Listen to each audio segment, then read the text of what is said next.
이 비항정 식욕제제는 사실 1차 목적으로 식욕제제를 쓰는 약들이 아니야. 무슨 얘기를 하자면 비항정 식욕제에 가장 크게 알려져 있는 게 항우울제거든. 그러면 항우울제라고 하면 우리가 처방을 하고 약국에서 조절하고 약국 봉투에 보면 거기에 뭐 비만약으로 되는 게 아니라 항우울제라고 써 있단 말이지. 그러니까 환자들이 제일 궁금해한 게 나는 비만약을 처방받았는데 약봉투를 보니 항우울제라고 써 있는 거야. 그럼 오해를 하지. 그러면 이제 식욕억제제가 대표적으로 지난번에 3개 정도 있다고 말씀하셨잖아요. 그럼 그 약별로 대표적인 부작용 같은 게 있나요? 부작용은 너무나 많지. 항정의 부작용은 일반적으로 비슷해. 특정 어떤 약물이라고 특정 부작용이 특별하게 나타나. 아니 물론 그게 경중 정도가 있지. 근데 일반적인 부작용은 비슷하다고 보면 돼. 오늘 내가 몇 가지를 얘기할 건데, 첫 번째는 그럼 도대체 우리 병원에 또는 많은 병원에서 비만약의 구성이 어떻게 돼 있고 그 구성에 대해서 왜 약을 넣는지에 대해서 얘기를 좀 해주려고 그래. 물론 아까도 얘기했지만 병원마다 약의 쓰는 종류도 많이 다르고 그리고 그 조합이 많이 다르거든. 물론 우리가 재료를 갖고 그거를 레시피를 만드는 거니까, 처방전을 만드는 거니까. 가장 크게는 우리가 식욕억제제라는 게 있어. 그게 이제 식욕억제제는 크게 두 종류가 있는데, 첫 번째는 향정신성 식욕억제제가 있고, 그다음에 비향정, 향정이 아닌 비향정 식욕억제제가 있는 거지. 근데 이 식욕억제제가 향정 식욕억제제가 흔히들 얘기하는, 물론 안 좋은 이미지지만 나비약이 있고, 나비약이라는 게 펜타민이라는 성분이 있고, 그 다음에 이제 펜디메트라진이라는 성분이 있고, 디에티 프로피로피론이라는 성분, 세 가지의 향정으로 우리나라에서 이제 실제로 처방을 하고 있어. 그리고 이제 비향정 식욕억제제가 논란의 대상인 게, 사실은 왜 비향정 식욕제제에 대해서 논란이 대상이 되냐면 환자들이 되게 오해를 해. 왜냐면 이 비향정 식욕제제는 사실 1차 목적으로 식욕제제를 쓰는 약들이 아니야. 무슨 얘기를 하자면 비항정 식욕제에 가장 크게 알려져 있는 게 항우울제거든. 그러면 항우울제라고 하면 우리가 처방을 하고 약국에서 조절하고 약국 봉투에 보면 거기에 뭐 비만약으로 되는 게 아니라 항우울제라고 써 있단 말이지. 그러니까 환자들이 제일 궁금해한 게 나는 비만약을 처방받았는데 약봉투를 보니 항우울제라고 써 있는 거야. 그럼 오해를 하지.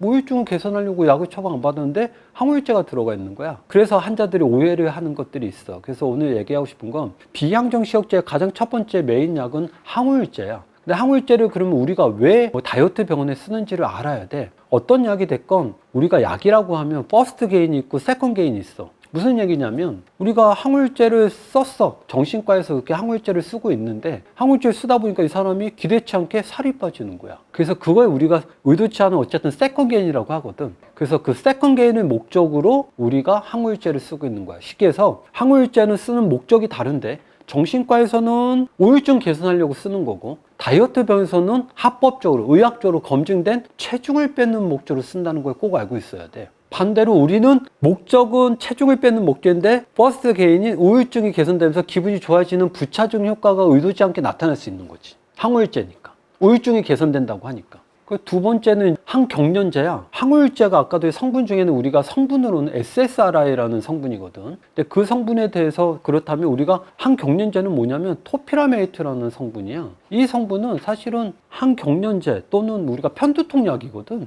근데 이게 실제로 우리가 다이어트 약에 쓰인단 말이지. 그러면 우리가 약공푸드에 항경련제라고 써 있어. 또는 편두통약이라 써 있단 말이야.